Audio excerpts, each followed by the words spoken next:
Ya, ada kembali di Apa Kabar Indonesia Pagi.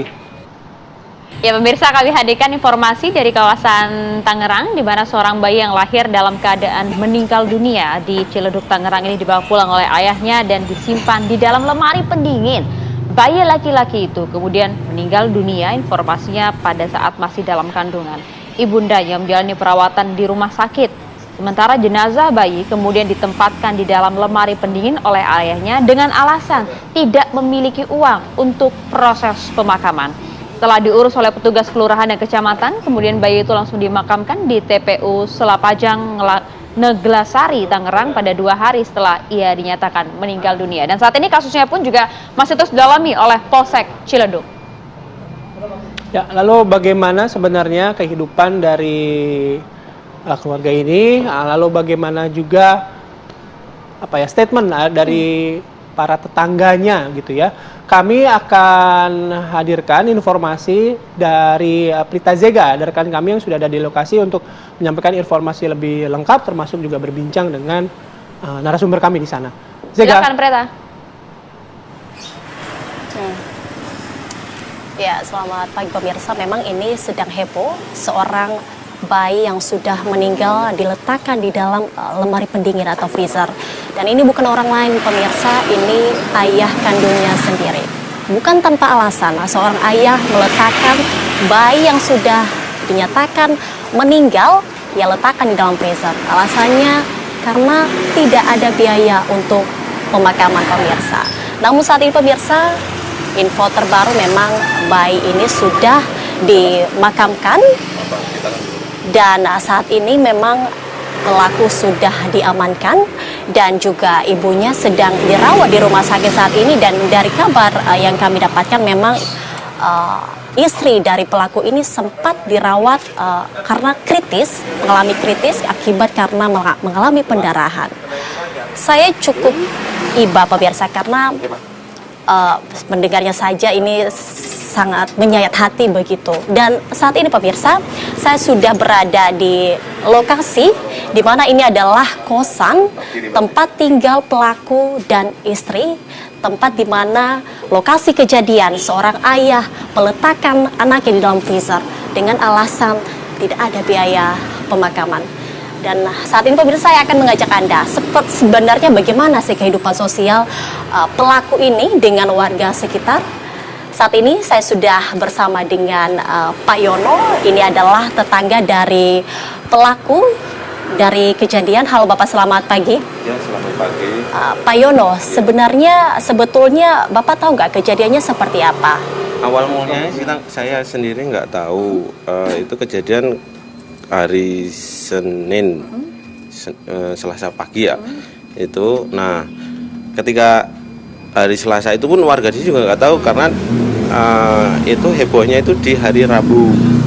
Hari Rabu itu ada bayi dalam freezer, loh yang mana gitu kan. Saya juga sebenarnya awalnya juga emang nggak tahu sama sekali dan juga nggak ngelihat yang aslinya bagaimana itu nggak, karena ya dengar kabar aja gitu. Berarti cukup shock ya Pak ya, dan tidak menduga juga seorang bayi di dalam freezer ya Pak. Nah sebenarnya kalau boleh saya tahu Pak, sebenarnya perilaku keseharian dari pelaku ini gimana Pak sebagai tetangganya?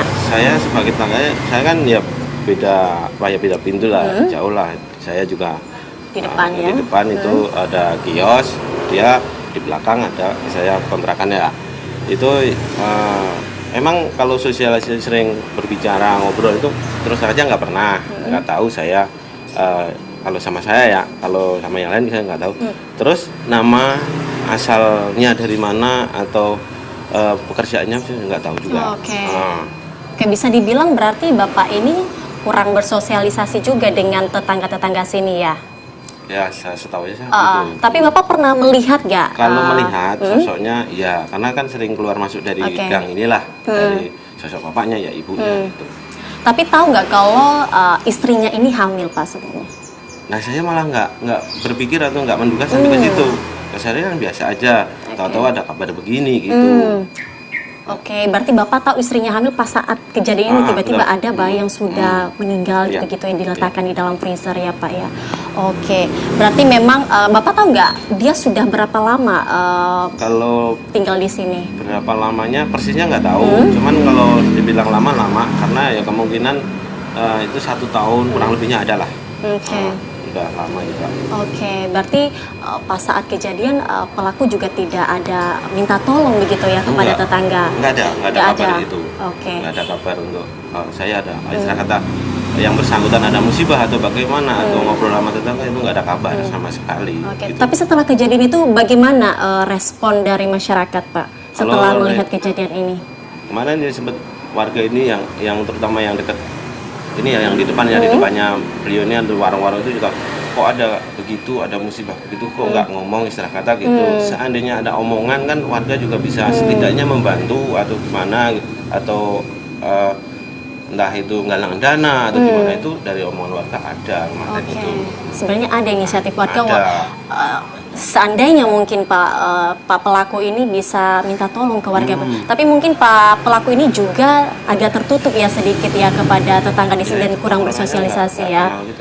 Kurang kenal juga. Tadi juga saya sempat bertanya tadi depan sih Pak, mungkin mereka juga kurang kenal ya Pak ya.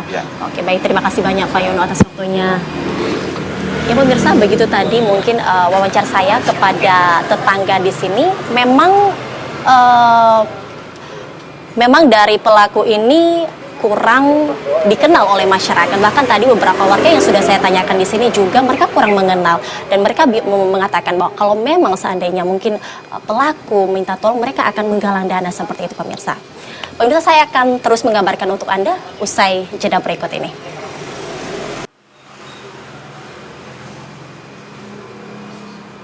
Ya, Anda masih bersama kami pemirsa di mana di lokasi kejadian di kawasan Ciledug, Tangerang. Saya lanjutkan pemirsa, kalau Anda melihat ini adalah lokasi kejadian, lokasi pelaku dan juga istri bertempat tinggal di sini, sebuah kos-kosan yang Anda lihat ini agak masuk gang namun tidak terlalu jauh dari jalan raya begitu. Kalau Anda melihat ini sedikit banyak sampah di sini, bahkan saya merasakan jikalau semakin ke dalam itu semakin bau menyengat begitu. Nah, saya akan membahas kepada Anda bagaimana sebenarnya kepedulian sosial dan kehidupan sosial dengan pelaku. Untuk membahasnya saat ini saya sudah bersama dengan Bu Dini selaku sosiolog. Halo Bu Dini, selamat pagi. Ya, selamat pagi. Oke, Bu Dini, mungkin tadi kita sudah bersama-sama ya dari depan untuk masuk ke dalam lokasi. Dari pandangan sosiolog, lingkungan seperti bisa Ibu jelaskan lingkungan seperti itu, seperti ini, seperti apa sih Bu sebenarnya ini? Ya, jadi ini sebenarnya lingkungannya adalah padat penduduk ya, dengan tipe pemukiman kontrakan ya. Jadi di dalam gang ada gang gitu ya. Bahkan ada kemungkinan ini labirin gitu. Labirin itu kan dalam gang ada gang lagi ya. Makanya semakin ke dalam semakin gelap, padat penduduknya. Nah, memang karakteristik dari lokasi seperti ini kebanyakan pendatang ya, betul. Ya, terus kemudian mereka tidak terlalu akrab ya dengan penduduk sekitar karena pendatang ya.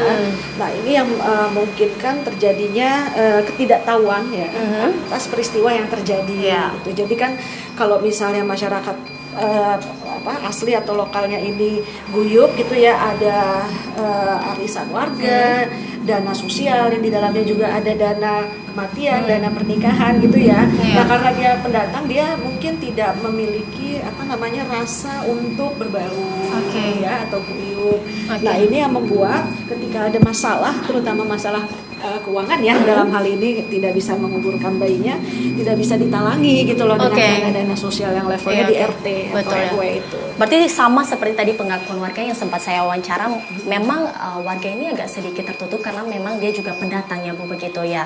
Dan bahkan tadi ada pengakuan warga kalau mungkin seandainya mereka bisa minta tolong, pasti juga warga di sini bisa bersedia gitu. Nah, apakah ini sebenarnya salah satu faktor karena memang kepedulian sosial di perkotaan ini mulai memudar Ibu? Apa sebenarnya yang terjadi di kehidupan sosiolog perkotaan seperti ini? Nah, memang seharusnya sih kalau misalnya tipe pemukiman yang kampung di perkotaan ya, tapi ini kan Ciledug masuk pinggiran kota ya, tapi saya lihat sudah masuklah dia terintegrasi ya dengan kota Jakarta. Ya memang harusnya masih ada setengah ciri khas guyub yang ala desa gitu ya, walaupun kontur secara geografis sudah secara fisik banyak gedung-gedung bertingkat, perkantoran gitu ya.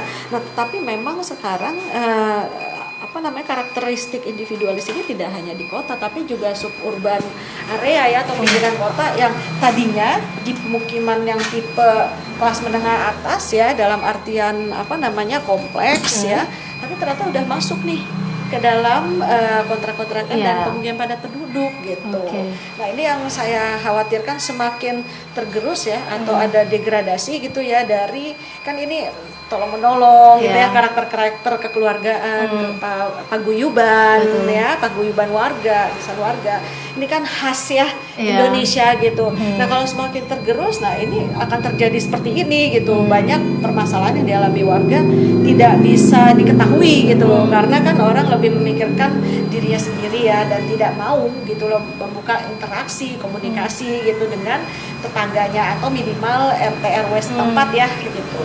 Ketika dia datang kan harusnya ada lapor RT 1 kali 24 jam gitu ya, misalnya untuk memperkenalkan, itu kan lapor diri, memperkenalkan diri, pengen jadi warga sini, itu kan udah komunikasi pertama ya dengan penduduk di sini. Tapi Bu, kalau kita lihat ini kan cuma kos-kosan petakan, ini aja mungkin pintunya saling berhadapan gitu. Bagaimana mungkin mereka saling tidak mengetahui sesama, bahkan contoh kalau kita punya anak pun mungkin suara anak bisa kedengaran ya.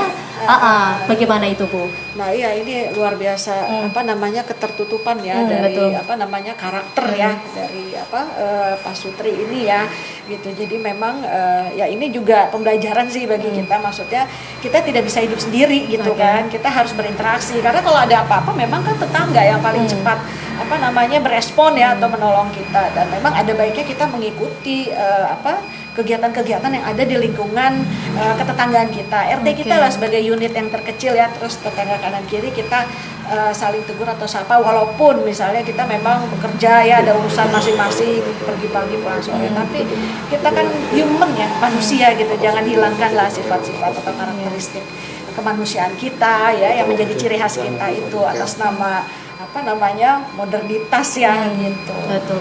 Oke Bu, mungkin kita agak sedikit ke kejadiannya ya Bu. Kalau saya hubungkan ke psikologi Bu ya, ada indikasi nggak mungkin pelaku punya penyakit mental atau psikis sehingga akhirnya dengan alasan tidak mempunyai biaya ya akhirnya meletakkan anaknya di dalam lemari pendingin begitu? Nah iya, ini kan juga sesuatu perilaku yang menurut kita orang awam atau standar nilai norma itu kan tidak wajar ya. Kita melihat misalnya mayat aja kan sebenarnya sudah ada rasa takut ya, apalagi kepikiran masuknya ke dalam kulkas gitu ya. Betul. Itu perilaku penyimpangan gitu loh, behavior di sini. Nah entah itu bagian dari psycho ya gitu, atau karena saking introvert atau tertutupnya, jadi dia pengen menyelesaikan semua masalahnya sendiri, walaupun itu juga menyimpang ya, kita tidak bisa terima karena tidak sesuai nilai dan norma yang ada. Iya gitu ya Bu ya, oke. Untuk menghindari kejadian yang kedua kali Bu, seharusnya kita sebagai tetangga kalau terjadi hal seperti ini, bagaimana sebenarnya kita harus bersikap dengan orang-orang yang mungkin terlihat tertutup ya Bu ya begitu. Bagaimana kita merangkul orang tersebut Ibu? Nah mungkin dari memang tetangga yang kanan kiri nih, ini kan padat ya, dan sangat bisa sering bertemu sih seharusnya ya. Jadi ya bertegur lah gitu, asal bertanya apa kabar, mau kemana gitu, bukan kepo sih, tetapi lebih kepada kepedulian ya, kepedulian terhadap tetangga, kepedulian sosial. Jadi jika ada masalah gitu ya dengan tetangga sebelah pintu kontrakan kita kan juga tahu ya apakah masalah keuangan atau masalah apa, terutama terkait dengan jiwa ya. Ini kan hidup dan mati keselamatan jiwa. Keselamatan jiwa. Oke, berarti ini juga bisa menjadi pelajaran buat kita ya Bu, agar tidak terulang. Karena bagaimana mungkin kita juga tidak tahu ya apa yang dirasakan pelaku, karena mungkin dia juga pendatang, sehingga tadi rasa, kalau kita bilang saya introvert ya Bu ya, lebih tertutup, lebih tertutup, belum cukup waktunya mungkin untuk beradaptasi Iya. karena dia baru datang ya. Tapi setidaknya kan kita memang ada aturan 1 kali 24 jam lapor, bukan hanya masalah keamanan sih menurut saya, tapi bagaimana kita sebagai warga pendatang baru melaporkan diri ke ya yang kompeten di wilayah itu kan RT ya, memperkenalkan diri sehingga minimal RT tahu gitu ya, dan nanti disosialisasikan juga ke warga kan, ini ada warga baru nih, Pak Sutri usia sekian atau punya anak atau enggak gitu, jadi kan ada awareness gitu loh minimal di level RT gitu. Dan kita juga sebagai warga baru ya, pendatang, namanya pendatang ya, itu harusnya memang pendatang yang melakukan adaptasi gitu ya, di mana-mana kan seperti itu, bukan yang penduduk asli atau lokalnya kan yang melakukan adaptasi, tapi kita sebagai pendatang gitu, mau berbaur, mau menegur, misalnya jangan ke warung depan aja kan, kita bisa sambil bertegur sapa ya, tidak menghabiskan waktu yang banyak kok gitu, jadi mengenalnya seperti itu. Oke, baik Budi, terima kasih banyak atas waktunya Bu ya. sama-sama. Ya pemirsa, begitu tadi perbincangan saya kepada Bu Dini, ini selaku sosiolog. Ada berbagai faktor memang pemirsa sehingga akhirnya bapak seorang pelaku ini meletakkan anak di dalam freezer, dari lingkungan, kemudian dia juga mungkin mempunyai sikap yang tertutup begitu. Pemirsa, di lokasi saat ini saya agak sedikit mencium bau yang sangat menyengat, dan saat ini memang pelaku sudah diamankan, istri juga saat ini sedang dirawat di rumah sakit, dan bayi tersebut sudah dimakamkan pemirsa. Demikian yang bisa saya laporkan untuk pagi hari ini pemirsa, semoga bisa menjadi pembelajaran bagi kita bersama. Demikian, kembali ke Anda di studio.